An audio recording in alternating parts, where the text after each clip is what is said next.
Good morning student.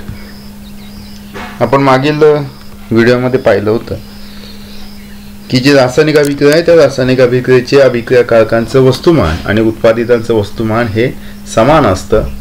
याचाच अर्थ त्या रासायनिक अभिक्रियेला आपण संतुलित रासायनिक अभिक्रिया असं म्हणतो. पण आता प्रत्येक रासायनिक अभिक्रिया ही संतुलित असतेच असं नाही, तिला आपल्याला संतुलित करावं लागतं.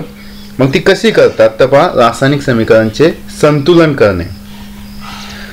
आता इथे समीकरण 9च्या आधारे बाजूचा तक्ता भरा असं म्हटलेलं आहे. तर आपल्याला काय करायचं तर इथे मूलद्रव्य दिलेले आहेत Ag म्हणजे सिल्वर, नायट्रोजन, ऑक्सिजन, सोडियम आणि क्लोरीन. अभिक्रियाकारके डाव्या बाजूला असतात त्या अणूंची संख्या इथे लिहायची. उत्पादिते उजव्या बाजूला असतात त्या अणूंची संख्या. तर पहा, रासायनिक अभिक्रिया जर आपण पाहिली तर आपण प्रत्येकाचे इथे रासायनिक अभिक्रियेची सारणी म्हणू शकतो. इथे Ag 1 आहे, डाव्या बाजूला उजव्या बाजूला सुद्धा 1 आहे. नायट्रोजन 1, इकडे ही 1, ऑक्सिजन 3, सोडियम 1, क्लोरीन 1. जर आपण हे जर पाहिलं तक्त्यात लिहून तर आपल्याला असं दिसतं की अभिक्रियाकारकांमध्ये असलेली अणूंची संख्या आणि उत्पादितांमध्ये असलेली अणूंची संख्या ही सारखीच आहे. याचा अर्थ समीकरण 9 हे संतुलित आहे. या समीकरणामध्ये अभिक्रियाकारकांमधील मूलद्रव्यांच्या अणूंची संख्या ही उत्पादितांमधील त्या मूलद्रव्यांच्या अणूंच्या संख्ये इतकीच आहे असे दिसते. अशा समीकरणाला संतुलित समीकरण असे म्हणतात. जर प्रत्येक मूलद्रव्याच्या अणूंची संख्या रासायनिक समीकरणाच्या दोन्ही बाजूंना समान नसेल तर अशा समीकरणाला असंतुलित समीकरण असे म्हणतात. आता हे असंतुलित समीकरण कशा पद्धतीने आपल्याला संतुलित करता येईल त्यासाठी काही पायऱ्या दिलेल्या आहेत. यावरती बोर्डासाठी प्रश्न विचारला जातो, त्यामुळे इकडे लक्ष द्या. आणि महत्त्वाचा मुद्दा आहे हा. पहा, कोणत्याही अभिक्रियेमध्ये उत्पादितांमधील प्रत्येक मूलद्रव्याचे एकूण वस्तुमान हे अभिक्रियाकारकांमधील त्या मूलद्रव्याच्या एकूण वस्तुमाना इतकेच असते. हे आपण अणूच्या किंवा वस्तुमानाच्या अक्षयतेच्या नियमामध्ये हे पाहिलेलं आहे. तर सगळ्यात महत्त्वाचा मुद्दा आहे की रासायनिक अभिक्रिया संतुलित कशा करायच्या. तर त्यासाठी काही पायऱ्या आहेत. तर पहा, रासायनिक अभिक्रिया संतुलित करण्याच्या पायऱ्या. आपल्याला या ज्या पायऱ्या आहेत त्या लिहायच्या नाही आहेत, वाचायच्या आणि समजून घ्यायच्यात. याच्यावर फक्त उदाहरण आपल्याला विचारलं जातं, पायऱ्यावरती प्रश्न विचारला जात नाही. त्याच्यामुळे याचं काही लिखाण करू नका. फक्त याच्यामध्ये दिलेले जे उदाहरण आहे ते मात्र तुम्हाला व्यवस्थित त्या पायरीनुसार लिहायचं आहे. पहा, रासायनिक समीकरणाचे संतुलन पायरीने करताना प्रयत्न प्रमाद म्हणजे ट्रायल आणि इरर ही पद्धत वापरतात. म्हणजेच प्रयत्न करायचा, चुकला की पुन्हा दुरुस्ती करायची, या पद्धतीने ही करायचं असतं. इथे पहा, एक उदाहरण दिलेलं आहे, हे तुम्हाला लिहावं लागेल. सोडियम हायड्रॉक्साईड अधिक सल्फ्रिक ऍसिड तयार झालेला आहे सोडियम सल्फेट अधिक पाणी. तर आपल्याला माहिती आहे की कोणत्याही रासायनिक अभिक्रियेमध्ये डाव्या बाजूला असतात अभिक्रियाकारके आणि उजव्या बाजूला असतात उत्पादिते. तर सर्वात अगोदर दिलेले समीकरण जे आहे ते रासायनिक सूत्रात लिहू. तर पहिली पायरी आहे दिलेले समीकरण रासायनिक सूत्रे वापरून पुन्हा लिहू. इथे लिहा दिलेले आपण लिहू म्हणू. तर बघा, NaOH सोडियम हायड्रॉक्साईड अधिक H2SO4 म्हणजे सल्फ्रिक ऍसिड यापासून तयार झालेलं काय आहे तर बाण दाखवलेला आहे. Na2SO4 म्हणजे सोडियम सल्फेट अधिक पाणी म्हणजे H2O. पहा, तुम्हाला रासायनिक अभिक्रिया लिहिण्यासाठी त्या रासायनिक अभिक्रियेचे सूत्र माहिती हवेत आणि सूत्र जर पाठ असेल तरच हे लिहिता येणार आहे. पायरी दुसरी पहा, समीकरण 10 हे संतुलित आहे की नाही हे तपासण्यासाठी समीकरणाच्या दोन बाजूंच्या विविध मूलद्रव्यांच्या अणुसंख्येची तुलना करा. मग ते करण्यासाठी आपण इथे हा चार्ट तयार केलेला दिसून येतोय. तर यामध्ये आहे मूलद्रव्य, त्याच्यात कोणकोणती मूलद्रव्य तेवढे आपल्याला रेषा घ्यावं लागेल, तेवढे आपल्याला आवर्तनं घ्यावं लागेल किंवा आडव्या ओळी घ्यावं लागेल. तर किती आहेत तर सोडियम 1, ऑक्सिजन 1, हायड्रोजन 1 म्हणजे 1, 2, 3. इकडे हायड्रोजनच आहे, सल्फर म्हणजे आपल्याला 4 घ्यावं लागणार. मग इथे 4 घेतले, सोडियम, ऑक्सिजन, हायड्रोजन आणि सल्फर. अणुसंख्या पहा, सोडियमची डाव्या बाजूला आहे 1, उजव्या बाजूला तीच किती दिसते Na2 म्हणल्यानंतर 2 आहे. ऑक्सिजन इथे 4 आणि 1 5 आहे, इथे 5 आले आहे. इकडे सुद्धा 4 आणि 1 5 म्हणजे ऑक्सिजन सुद्धा 5 आहेत. हायड्रोजन डावीकडे आहे 1 आणि हा 2 म्हणजे 3, उजवीकडे आहे 2. सल्फर 1, इकडे सुद्धा 1. आता नीट निरीक्षण जर केलं तर तक्त्यामध्ये दिसेल सोडियमची जी संख्या आहे ती काही संतुलित दिसत नाही. म्हणजे अभिक्रिया कारकांमध्ये 1 आहे तर उत्पादितात 2 आहे, याचा अर्थ 1 अणू हा अभिक्रिया कारकांमध्ये कमी आहे. ऑक्सिजन संतुलित दिसतोय, हायड्रोजन पुन्हा 1 कमी दिसतोय. कुठे? तर अभिक्रिया कारकांमध्ये अणूंची संख्या 3 आहे, हायड्रोजनची उत्पादितात 2 आहे, म्हणजे 1 उत्पादितामध्ये कमी आहे. सल्फर संतुलित आहे, याचा अर्थ आपल्याला काय संतुलित करायचं? फक्त सोडियम आणि हायड्रोजन. ठीक आहे. तर पायरी 3, समीकरणाच्या संतुलनासाठी किंवा संतुलनाची सुरुवात ज्या संयुगात जास्तीत जास्त अणू आहेत त्या संयुगापासून करणे सोयीचे असते. तसेच या संयुगातील ज्या मूलद्रव्यांचे अणू 2 बाजूंना असमान असतील त्या मूलद्रव्यांचा विचार प्रथम करणे सोयीचे असते. म्हणजे ज्या ठिकाणी कमी आहे त्यांचाच विचार करायचा, ज्यांचा संतुलित आहे त्यांचा काही विचार करणार नाही आपण. समीकरण 10 मध्ये सोडियम सल्फेट आणि सल्फ्युरिक ऍसिड या दोन्ही संयुगामध्ये प्रत्येकी 7 याप्रमाणे जास्तीत जास्त अणू आहेत. यापैकी कोणाचीही निवड करता येईल. सोडियम सल्फेट या संयुगाची निवड करा. या संयुगातील मूलद्रव्यांपैकी सोडियमच्या अणूंची संख्या 2 बाजूंना असमान असल्याने संतुलनासाठी सोडियमची निवड करा. हे लक्षात ठेवा की अणू संख्येचे संतुलन करताना संयुगाचे सूत्र बदलून चालत नाही. म्हणजेच येथे सोडियमची अणुसंख्या 2 करण्यासाठी NaOH हे सूत्र बदलून Na2OH असे करता येत नाही. एक लक्षात ठेवा, हे रेणूसूत्र आहे. रेणूसूत्र आपल्याला बदलण्याचा अधिकार नाही. हे रासायनिक अभिक्रियेने आलेले आहेत, हे आपण बदलू शकत नाही. हां, आपल्याला जर संतुलन करण्यासाठी एखादा अंक वाढवायचा असेल तर तो आपण सहगुणक म्हणजेच त्या रेणूसूत्राच्या पुढच्या बाजूला लिहू शकतो, त्याला आपण सहगुणक म्हणतो. ठीक आहे. आता पहा सोडियम, आता इथे जे लिहिलेलं आहे त्याचा जास्त विचार करू नका, फक्त हा विचार करा की आपल्याला कोणता अणू संतुलित करायचा आणि तो अणू अभिक्रिया कारकामध्ये आहे की उत्पादितात, मग ते आपल्याला घेणं आवश्यक आहे. आता इथे आपल्याला सोडियम हा संतुलित करायचा आहे अभिक्रिया कारकांमध्ये. पहा इथे टेबलमध्ये सोडियमची अणुसंख्या आहे सुरुवातीला 1 NaOH मध्ये, म्हणजे अभिक्रिया कारकात, आणि उत्पादितात 2 आहे. तर इथे संतुलित करण्यासाठी इथे 2 येणं गरजेचं आहे. मग काय करणार? तर 1 ला 2 ने गुणलं तर इथे आपल्याला लिहावं लागेल की NaOH ला 2 या सहगुणक हा सुगुणक लावावं लागेल किंवा गुणावं लागेल. मग गुणल्यानंतर काय होतं पहा, तर गुणल्यानंतर येत आहे 2 NaOH अधिक H2SO4, म्हणजे इथे 2 ने गुणलं 2 NaOH अधिक H2SO4 तयार झाला Na2SO4 अधिक H2. म्हणजे आता सोडियम संतुलित झाल्यासारखं दिसतोय पहा, इथे 2 Na आले, इथे सुद्धा Na2. ठीक आहे. पुढे पहा समीकरण 10 संतुलित आहे की नाही हे तपासा. म्हणजे आता पुन्हा तपासावं लागेल. त्यासाठी काय करणार, तो तुम्ही चार्ट तयार करणार किंवा इथे दाखवल्याप्रमाणे हा एक प्रकारचा आराखडा तयार करून घ्या छोटासा, किंवा टेबल तयार करून घ्या. 2 बाजूंना ऑक्सिजन व हायड्रोजनची अणुसंख्या सहसमान इथे पहा तयार केलेला. सोडियम 2, इकडे सुद्धा 2 संतुलित झालाय. ऑक्सिजन नीट मोजा. आता इथे हा 2 सहगुणक म्हणजे सोडियम आणि OH हायड्रोजन, म्हणजे ऑक्सिजन हायड्रोजन या सगळ्यांनाच हा गुणक असतो, विसरायचं नाही. त्याच्यामुळे ऑक्सिजन सुद्धा 2 आणि ह्याच्या 6 झालेत, उजवीकडे मात्र 5च आहेत. हायड्रोजन डावीकडे, आता हे 2 आणि हे 2 4 झालेत, उजवीकडे उत्पादितात 2च आहे. सल्फर संतुलित आहे. म्हणजे आता आपल्याला हायड्रोजनला संतुलित करणं गरजेचं आहे. मग हायड्रोजनला संतुलित करताना नीट निरीक्षण करा इथे की हायड्रोजनला संतुलित करण्यासाठी आपल्याला कुठे आणि कितीने गुणावं लागेल.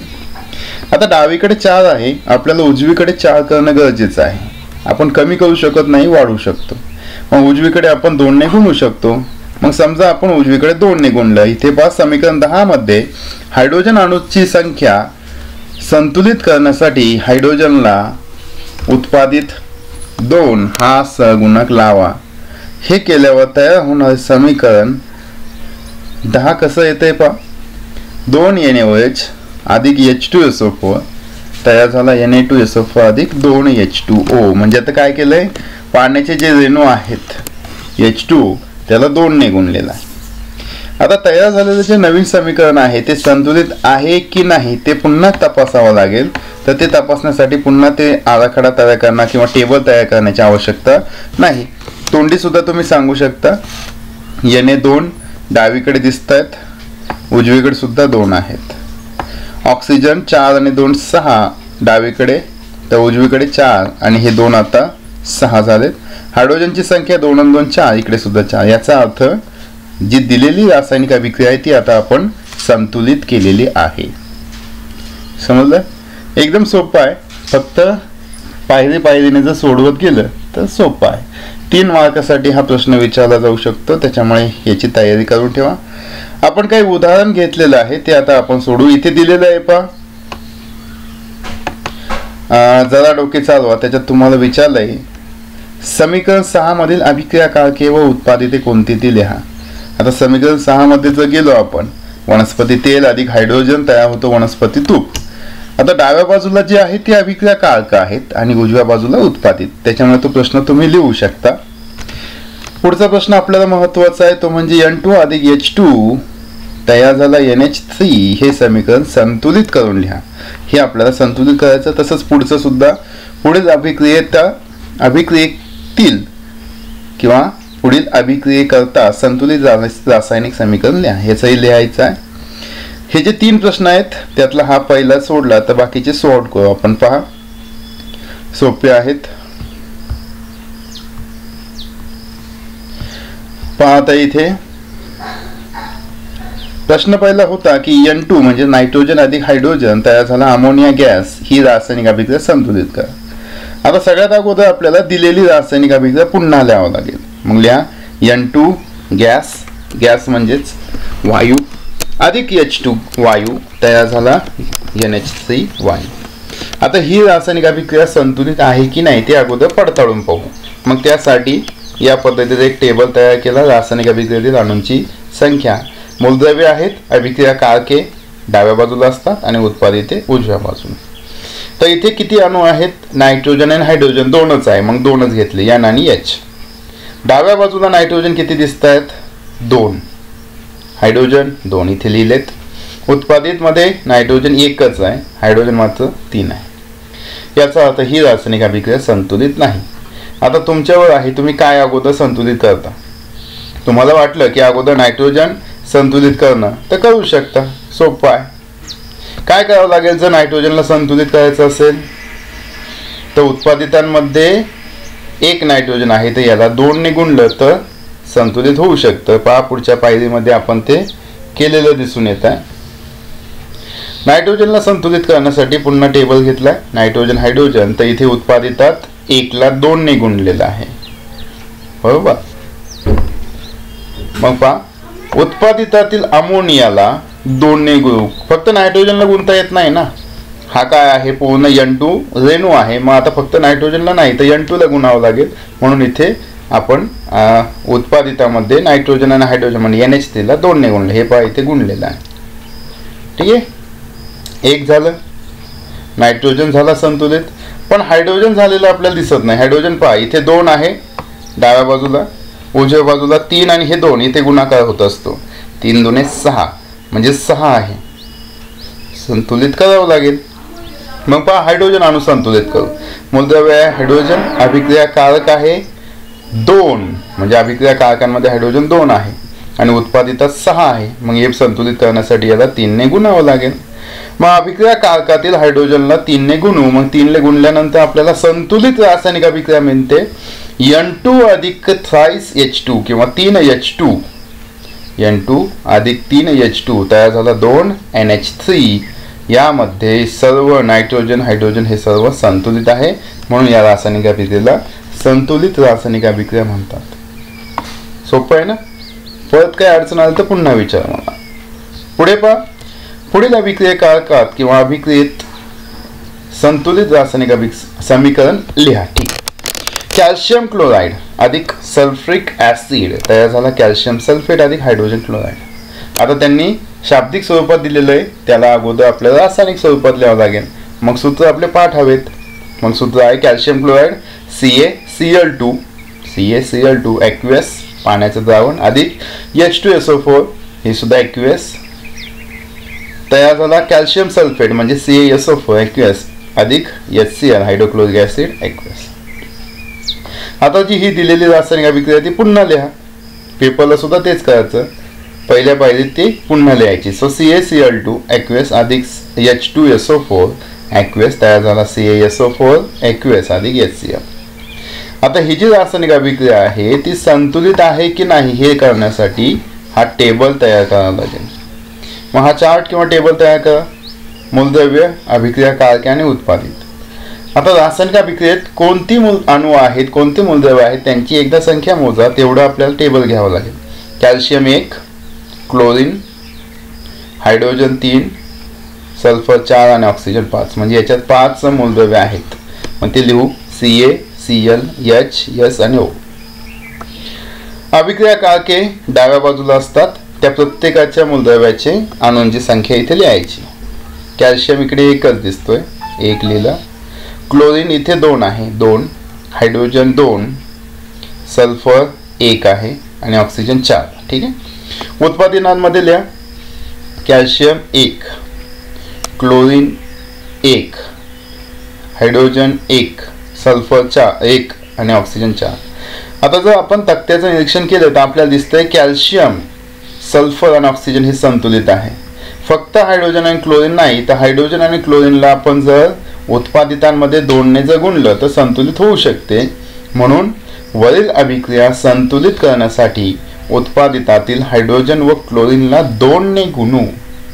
म्हणजेच HClला 2ने गुणू, HClला 2ने गुणू. कारण हायड्रोजनलाच गुंता येत नाही, क्लोरीनलाच गुंता येत नाही तर रेणूला. मग जी संतुलित रासायनिक अभिक्रिया मिळालेली ती पहा. CaCl2 ॲक्वियस अधिक H2SO4 ॲक्वियस तयार झाला CaSO4 ॲक्वियस अधिक 2 HCl. इथे पहा 2ने गुणलाय. आता ही रासायनिक अभिक्रिया संतुलित झाली. पहा किती सोपं आहे. पुढचा प्रश्न होता की खाली दिलेली जी रासायनिक अभिक्रिया आहे त्यांचे भौतिक अवस्था लिहा. पहिला आहे सल्फर डायऑक्साईड अधिक 2 H2S तयार झाला 3S सल्फर अधिक 2 H2O. तर रासायनिक अभिक्रिया संतुलित त्याची भौतिक अवस्था लिहा.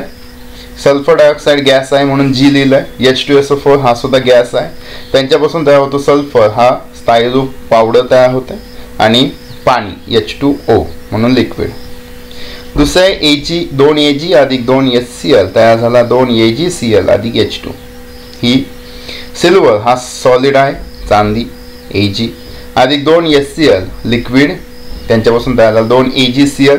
हा सुद्धा सॉलिड आहे पण आपण पाहिलंय की जर सॉलिड लिहायचं नसेल तर आपण अधोपाती म्हणजेच खालच्या बाजूने असलेला बाण दाखवतो. इथे दाखवलाय. आणि हायड्रोजन वायू तयार झाला. वायूसाठी आपण इथे G लिहू शकतो पण मी इथे ऊर्ध्वपाती म्हणजे वरच्या दिशेने जाणारा बाण दाखवलाय. समजलंय. मग असे छोटे छोटे प्रश्न विचारले जातात. ते जर तुम्ही नीट सगळ्या रासायनिक अभिक्रिया लिहा. त्या लिहिल्यानंतर तुम्हाला ते स्पष्ट होईल. ठीक आहे. जर याच्यावरती काही अडचण आली तर पुन्हा विचारा. आपण रासायनिक अभिक्रिया संतुलित करण्यासाठी आणखीन उदाहरणं सोडू शकतो.